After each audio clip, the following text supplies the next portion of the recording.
Hi, today's video I think will be interesting. What we have here is a NuTone IMA4406. It was sent in by Larry from Buffalo, New York. And he sent it in. He's the fella that I did the replacement remotely mounted 801T transformer build for, which is in our transformer playlist and also in our 4406 playlist. He decided that since he's remodeling his house and everything, he wanted to get his master station serviced and have it re-whitened before he put everything back in, and I think either move back in the house or the remodel was completed. So I brought it to the shop this morning to get started on it. After just doing a brief once-over on it before I started anything else, I realized that for an IMA4406, this is like the perfect storm of a typical problematic IMA4406 that needs a lot of different things done to it. So I thought I'd do a quick video and go over what's wrong with it and then get on with getting it fixed. So let's go down the laundry list of problems that it has, and then I'm going to show you each one as we go. So the CD player works intermittently. Sometimes it will play, sometimes it won't. Since it's an IMA4406, we have CD repair kits in stock for these because NuTone still makes those. So the CD player assembly will be replaced. Of course, the faceplate, this was a white unit when it was new. And if I open up the door here and take good old Bruce Springsteen out of the CD player, you can see here that it's white. And you can see the typical sort of lightly yellowed stripe here where the sunlight has gotten in through the viewing door or viewing window on the CD player door. So this was bright white when it was new, and one of the reasons he sent it in was to have it re-whitened. And we're going to have more re-whitening videos as we go.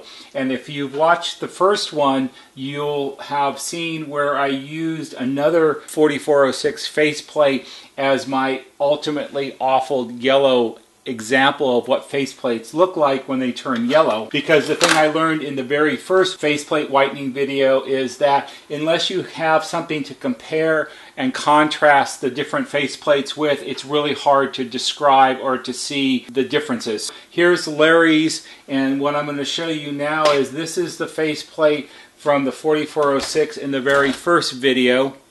And this faceplate here, this is going to be my benchmark faceplate for a yellowed faceplate for all future videos. So this one's going to live here at the shop, and I'm going to use it as a comparison. So this is a really awfully yellowed one, and you can see compared to Larry's here, Larry's is probably only half as yellowed as our benchmark faceplate.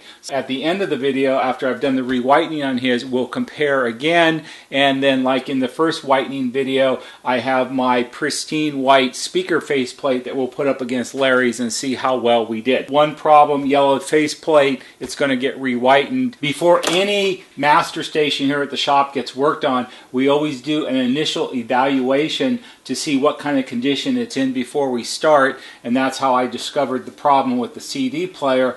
One of the other problems that I saw right off the bat was in the volume and the output of the master station itself when you play music. So I'm going to switch on the FM radio. I'm going to turn the master speaker volume down here a little bit so I don't have to talk over it yet. So we'll turn the FM on. Today, still a chance of some and we'll turn down our remote station. So we're just judging the master. One of the things I noticed right off the bat is behind the doors on the bottom of the master station here, we have our system volume adjustment. System volume is the music level on the entire system, and when you adjust it higher or lower, it adjusts all of the speakers either up or down. Normally in most people's houses, the system volume adjustment would be set somewhere between 10 and 11 o'clock, and that would give you sort of a comfortable day-to-day music level throughout your house. And right now, on Larry's set here, this is set at, it's between 3 and 4 o'clock. So it's probably 100% higher than average. And what you'll notice is when I turn up the speaker volume, today at 925-444-4444. Remember the 4s. And let me mute it for a second. that's probably only very slightly more than the comfortable day-to-day level that you should be getting between 10 and 11 o'clock. And I'm going to turn the music back on, and I'm going to crank this up to full. The lowest possible price. It gets even better with free delivery and no interest for up to 60 months. Hurry into one of our 33 stores for details on this limited offer. Mancini Sleep World. Visit sleepworld.com, like us on Facebook, and start sleeping better tonight. Hi, I'm Marissa. And if you were listening carefully, you would have seen there was some small amount of volume increase. However, there was a lot of distortion in the sound. And if you listened really, really carefully, you could hear a fluctuation in the volume as the music or the commercial on the radio station played. And this is tuned to a fairly strong station for this area. It's 92.1, which is a local station, and usually comes in pretty clear. And so what we have here is this is now cranked up to full. It's fully at 5 o'clock, which is as far up as it goes. And in a normally operating system, this would be blasting out of the speaker so loud that it's like everybody wants to know what's going on.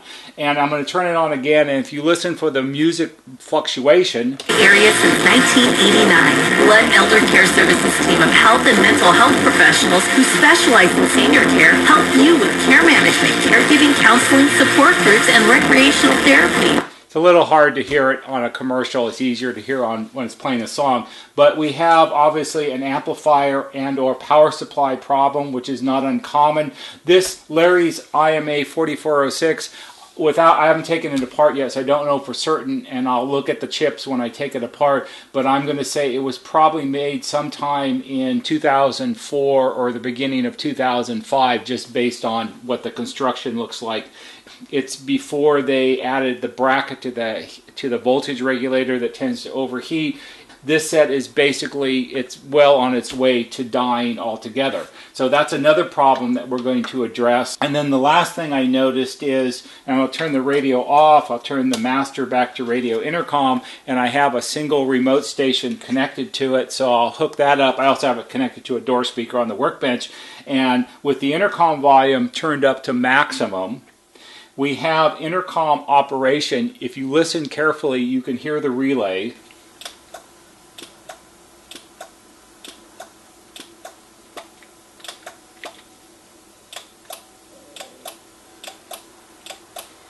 And those are the audio intercom relays that are inside the master station, and all of the audio, and audio meaning music, and all of the intercom conversations go through those relays, and they control the direction of the relays and all of that. And if you listen really carefully, those type of relays, when they operate, they should go click, click, click, click, click, click. One click for each movement. And if you listen carefully, you will hear multiple clicks as I push the button.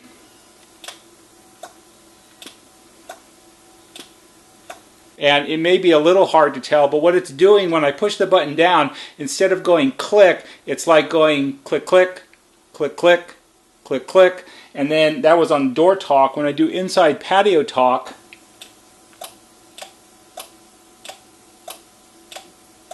it's still going, and there are 4 relays altogether, 4. And they all operate at different times, and some of them operate simultaneously. And when I do inside patio talk, it's going click, click, click, click, click, click, click, click, click. And this is a problem that we see on these. And the other thing is from an operational, so that's wrong. Plus, from an operational point of view, there's no voice transmission. You should hear it coming out of the door speaker, and you should hear it coming out of the master station, and that's not working. And then door talk from the master, nothing. Inside patio talk to the inside remote, nothing. And I have it hooked up on a standard terminal board back here. So we have no intercom transmission. That could be simply a relay related issue, or it could be part of the intercom control circuit, which can be a problem on these also. There isn't any way to tell until I take it all apart. The normal course on a set like this is, now we've identified what all the problems are. We have a yellowed faceplate. We have an intermittently working CD player. We have probably a failing power supply and or amplifier. We have audio intercom relays that are what I refer to as they sound crunchy because of the way they sound when they operate, and we have no intercom transmission or communication when you operate the controls. So we have a bunch of things that we have to fix. The other thing on the faceplate whitening, which I'll point out, is here we have some tape residue that I have to take off because someone's taped the door closed or something, and if I don't remove the goo, the whitening won't affect those areas, and you will have blotchy areas where it's still yellowed, but that's a small thing to do. What I'm going to do now is this is going to get disassembled completely, and because it has operational problems, which are the failing power supply, the lack of amplification, and the intercom transmission problem, all of those things are going to get serviced and repaired first, and then I'm going to put it back together and test it again. I want to make sure that everything is repaired before I disassemble the entire thing and put the faceplate in the whitening tank. I'm going to work on it now. We'll put it back together. I'll show you that it does work. I'm not going to worry about the CD player right now because that's a complete sub-assembly, and that the new one will get installed when everything gets put back together at the very end. So we won't worry about that today. But let me go ahead and get this started, and I'll be back. Hi, I'm back. Okay, a little time has passed, and Larry's IMA4406 is in much better condition than it was at the end of the first part of this video. Here are a bag. These are all the parts that were replaced. I rebuilt the power supply and amplifier in the power module. I replaced the audio intercom relays and their associated components. I did a little bit of resoldering and some other work. It may have been that this set has been worked on before. It was a little hard to tell exactly, but maybe. Based on some of the date codes on some of the ICs that we replaced and the other ones that I looked at, this set was probably made sometime in 2006. So that's the sort of the date code that corresponds with the ICs. So that's one thing that we know. Okay, so the first problem we had was we had a really low system or radio volume, and if we turned it up it was very distorted. So let's go ahead and open this up. I'm going to turn the radio back on. It's going to be on the same station that it was on before. We have 92.1. Turn this down. So if you remember in the first part of the video, I had it adjusted between 3 and 4 o'clock, and we had sort of the normal volume level you would have if it had been set between like 10 and 11. So I've got it on 92.1 here. I've got the master speaker volume turned all the way up. We'll turn the remote speaker down so we're not adding to the sound. And I'm going to turn my system volume up.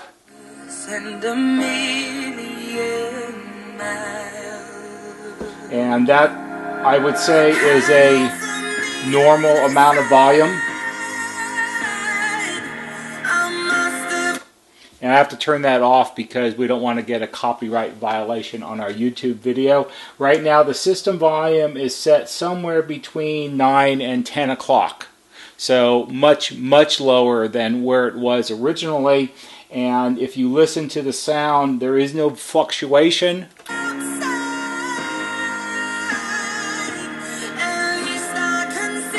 And I have repaired enough 4406s that I know exactly what they're supposed to sound like.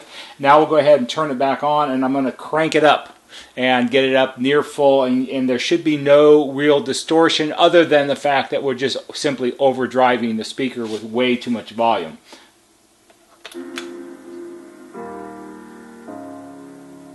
Hello, how are you? It's so typical of me to talk about myself. I'm sorry. I hope that you're well. Did you ever make it out of that town where nothing ever happened? That was at maximum volume, maximum system volume. I did adjust the bass and treble to get rid of some of the distortion because, you know, you're not typically playing a system like this at max system volume. It's really quite a lot of power for the speaker in the master station to handle. But you could hear that we had a significant increase in volume. There was no bassy underlying distortion that we had originally, and there was no fluctuation in the sound. The fluctuation in the sound usually indicates not only just an possible amplifier problem, but it also really, in any kind of audio amplifier, it indicates that the power supply in the amplifier is not keeping up with the demand.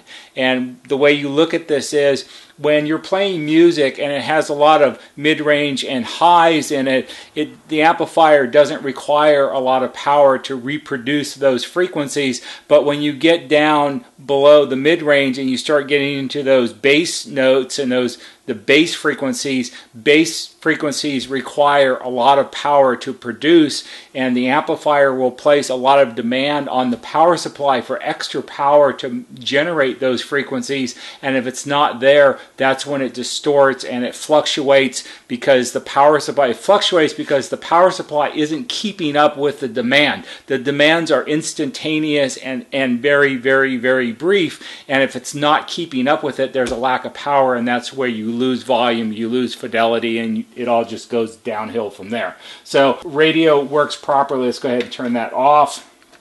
Put that back on radio intercom. And then the second problem we had, the second operational problem, it had to do with the relays. So I'm going to turn the intercom volume down, and if you remember, we had our double and triple clicky kind of sound, or what I call a ratchety sound, where it would go, instead of going click, click, click, click, it was going click, click, click, click, click, click, or 3 in a row, which I can't do very well, and all of that. So now if you listen,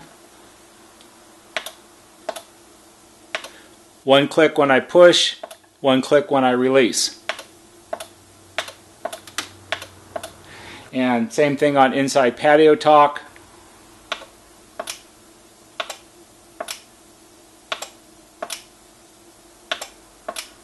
So that works correctly.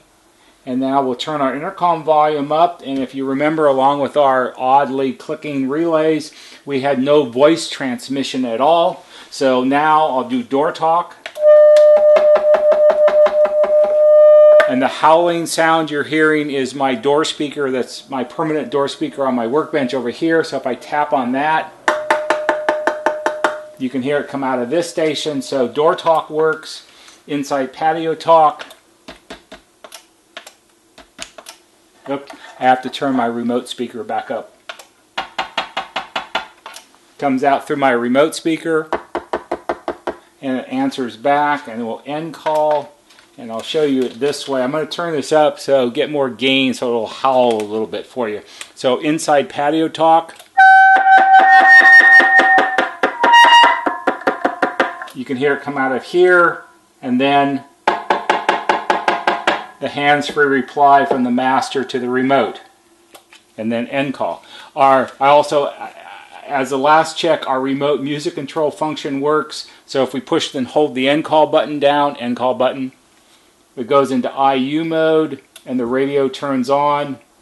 I have to turn it up here, and we can change stations. Matching gift program. For more info, and go then to hamiltonfamilies.org. Turn it off. So Larry's IMA4406 is now in good operational condition. The CD player will get replaced at the very end. So now I'm going to disassemble the entire set down to its bare plastic faceplate, and it's going to go in the whitening tank, and I'll be back in 24 or 30 hours. 24 for the whitening, probably 30 hours before I get back to this and shoot the last part of this video. So I'll see you sometime tomorrow. Hi, I'm back. 2 days have passed since I shot the first part of this video, and here we have Larry's IMA4406 fresh out of the whitening tank. So it spent its 24 hours in the whitening tank. I took it out and washed it all off, made sure I got all the chemical residue off of it, wash the back, wash behind the doors, wash inside the CD player door. And then we need to let it dry for at least a day. And what I do is we stand them up, and I have simply a stationary fan, and it blows air against the back of the unit. And what you need to do is there's lots of little plastic standoffs and things on the back where the boards get screwed in. Standoffs are little plastic posts that screws go down into, and they get filled up with water from the chemicals and from the washing. So we blow them out with compressed air, and then we let the fan blow on it for 8 or 9 hours to make sure it's really dried off thoroughly. And then after that was done, the next day I reassembled the entire master station. You already saw that I repaired the boards prior to the whitening. I did put in a new CD player assembly to replace the one that was intermittent, and then I did final testing on it, and everything does indeed work just as it should. The point of this part of the video is to do a couple things. One is to show you the unit all reassembled. It's to show you that we do have a properly working CD player in it now. So I've gone ahead, I put sticks in here. It's their Come Sail Away CD. And if we press play, it'll start up. And we can advance tracks. I like track number 3.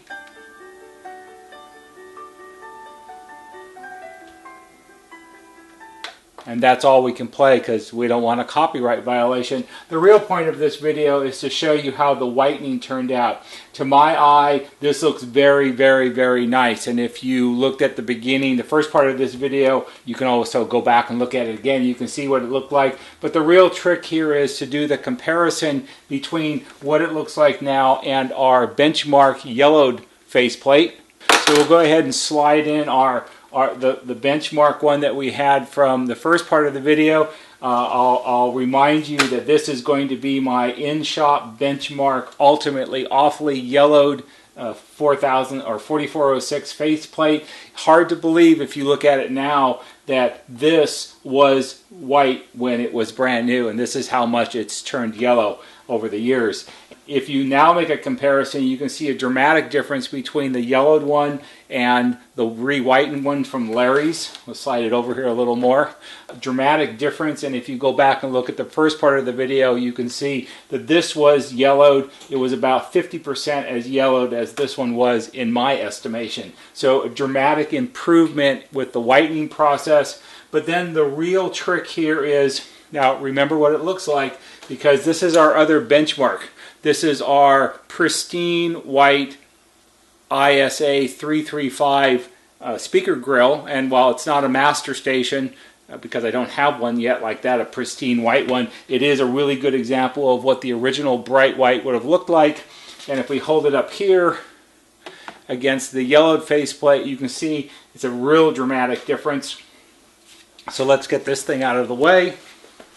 And now the real test is we're going to hold it up against Larry's, because fair is fair and contrast and compare is the way to do this. So if we put it like this, you can see now that the 335 faceplate is dead on, bright, stark white. In fact, I had a customer this last week, we were talking about re-whitening his IM4303, and we were talking about the original color white, and he said he was a retired industrial design engineer. And he said, yeah, a lot of those bright white colors, they all have almost a bluish tint to them because they're so starkly white, which is a good way to describe the original color. And you can see here that while if you look at Larry's on its own, it looks super good compared to where we started. But again, all things being equal, it's not the dead bright white that it was when it was brand new. And again, it's, as I refer to it, it's a nice antique white. And I don't think anybody's going to complain about that. In fact, I think antique white is more of a proper color for 2017 than bright white would have been, which was, 90 and 2000s color. When I talked to Larry about this set this morning, told him we're going to send it back tomorrow, I told him it was the perfect storm of problems with an IMA4406. And all of those problems have been resolved. Everything functions exactly as it should. and I think it's very, very presentable, and he's very excited about getting it back. That's all there is to it. If you have a discolored or yellowed faceplate, or you have a 4406 that's in need of repair, or if you have all of that with your 4406, get a hold of us and I'll help you out. That's all for today. I hope you found this interesting and perhaps helpful. If you did, please give it a thumbs up on YouTube. If you subscribe to our YouTube channel, you'll get notifications when we post new videos. That's all for today. See you on the next video.